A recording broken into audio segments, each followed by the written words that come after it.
तलाक शुदा औरतों को मुनासिब गुजर बसर का इंतजाम करना जरूरी है।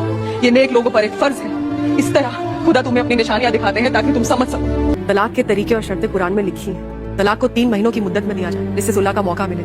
सूरत अल बकरा में लिखा है कि शौहर अपने गुस्से पर काबू पाए, वक्त ले, और अगर सुलह हो जाए तो रिश्ते को तोड़ने की जरूरत ही नहीं। सूरत निसा में साफ साफ कहा गया है कि अगर मियां बीवी में झगड़ा हो जाए तो दोनों के घर वाले मिलकर मसले को सुलझाने की कोशिश करें। अब्बास ने तो एक ही पल में रिश्ता तोड़ दिया, एक सांस में तलाक दे दिया। ये तरीका तो कुरान में है ही नहीं। कुरान में नहीं है लेकिन शरीयत में तो है। खलीफा उमर ने तलाक बिद्दत को सही माना, तुम उनकी बात को गलत ठहरा रही हो।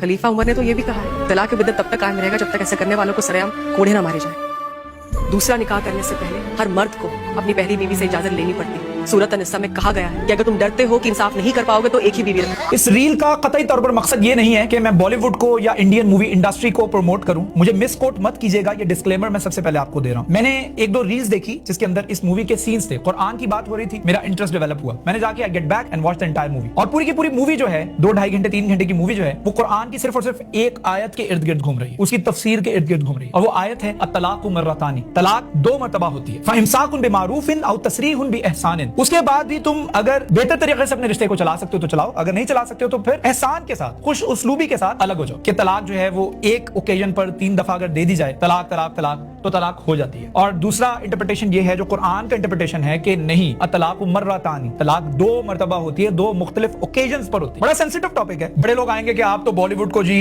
प्रमोट कर रहे हैं, तो मैं बॉलीवुड को प्रमोट नहीं कर रहा हूं। मुझे ये मूवी अच्छी लगी, इस मूवी का पैगाम अच्छा लगा, और मैं ख्वाहिश कर रहा था और उम्मीद कर रहा था कि हमारी पाकिस्तानी इंडस्ट्री जो है वो इस नौयत की कोई मूवी बनाती। मुद्दा ये है हमारे इस्लाम को लेकर जो कॉम्प्लेक्स टॉपिक्स है ना, उसके ऊपर बात करने की आज जरूरत है, लेकिन हमारी इंडस्ट्री ने आंखें बंद की हुई हैं। हमारी इंडस्ट्री क्या प्रमोट कर रही है? लड़की के ऊपर हाथ उठाओ। हमारी इंडस्ट्री क्या प्रमोट कर रही है? फहाशी, कि जी LGBTQ को जो है वो नॉर्मलाइज किया जाए, it's a normal part of the society. बजाय इसके कि हम कुरान को पकड़ें, कुरान की आयत के ऊपर बात करें, जिस तरीके से हमें शर्म आनी चाहिए। हमारे सामने आईना है कि इंडिया हमारा दुश्मन वीडियोस बना रहा है और इसके ऊपर मूवीज बना रहा है और इसको इलैबोरेट कर रहा है, कॉम्प्लेक्स टॉपिक्स के ऊपर खुलकर बात कर रहा है, जो हमें करनी चाहिए। It's our duty. मैं उनकी कोई तारीफ नहीं कर रहा हूं। इस तरह का, इस नौयत का पैगाम जिसके अंदर खसूसी तौर पर औरतों के हकूक के हवाले से बात की गई, आपकी फिल्मों के अंदर कुरान का कोई पहलू कभी नजर आया ही नहीं है, सिरे से कभी भी नहीं। फहाशी, बस फहाशी। वही घिसे पेटे एक्टर्स हैं, पुराने बुढ़े हो गए हैं, लेकिन अभी भी वो, उनको शर्म ही नहीं आती, वो सिंगल का रोल करते हैं। हमें विमेन राइट्स के ऊपर बात करनी हो तो हम औरत मार्च करते हैं, मेरा जिस्म मेरी मर्जी, प्ले कार्ड्स उठा कर रहे हैं, तुम अपनी रोटी खुद बनाओ, अपना खाना खुद गर्म करो, this and that and the other. Women rights ऐसे नहीं लिए जाते। When you see the society, when you see the world through the lens of the Quran, then आपको विमेन राइट्स भी मिल जाएंगे, बेफिक्र हो जाए। लेकिन हम उस तरीके से तो बात करना नहीं चाहते ना। हमें तो इस तरीके से राइट्स चाहिए कि हम नंगे भी घूमें और साथ में क्लेम भी करें कि अगर मेरे कपड़े छोटे हो रहे हैं तो तुम्हारी सोच की वजह से। हम जिना भी करें तो